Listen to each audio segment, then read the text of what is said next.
அன்பு ஆன்மீக தமிழ் அன்பர்களே நண்பர்களே, உங்கள் அனைவருக்கும் தமிழ் யூடியூப் சேனலின் இனிய தமிழ் வணக்கம். தாய்மொழியால் இணைவோம், தாய்மொழியை வளர்ப்போம். வாழ்க தமிழ், வளர்க தமிழ். நமது சேனலில் இன்றைய பதிவு திருமூலர் அருளிய திருமந்திரம். இந்த நூலில் உள்ள ஒவ்வொரு பாடலையும் விளக்கத்துடன் ஒவ்வொன்றாக தினம் ஒரு திருமந்திரம் என்ற தலைப்பில் அளிக்க உள்ளோம்.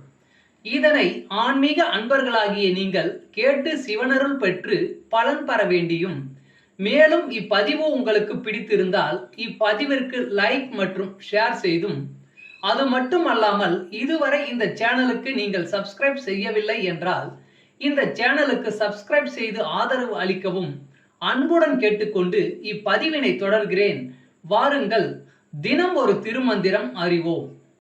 திருமந்திரம் என்னும் நூல் திருமூலரால் தமிழில் அருளப்பட்ட சிவ ஆகமம் ஆகும். சைவ திருமுறைகளின் வரிசையில் திருமந்திரம் 10வது திருமுறையாக வருகிறது. 9 தந்திரங்களாக வகுக்கப்பட்ட இந்நூல் 3000 பாடல்களை கொண்டது.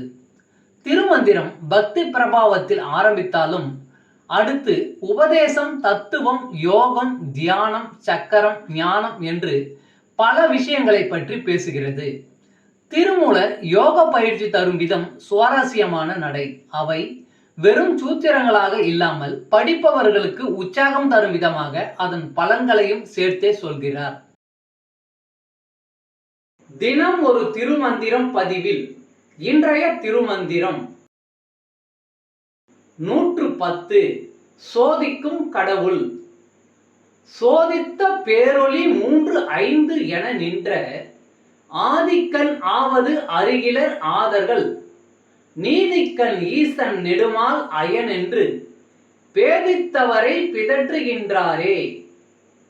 சோதித்த பேரொளி 3 5 என நின்ற ஆதிக்கண் ஆவது அருகிலர் ஆதர்கள், நீதிக்கண் ஈசன் நெடுமால் அயன் என்று பேதித்தவரை பிதற்றுகின்றாரே.